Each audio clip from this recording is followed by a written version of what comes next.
In this video, I'll be showing you how to add slide numbers in PowerPoint. It's a very simple method, so if you find this video helpful, be sure to drop a like and subscribe.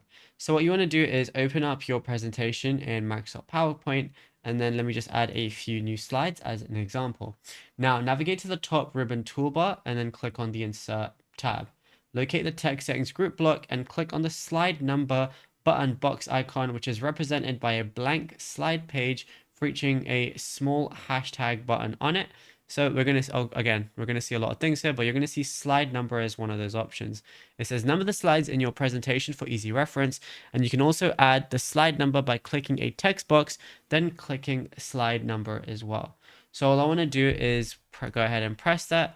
And then I can also choose date and time, but I'm just going to click slide number.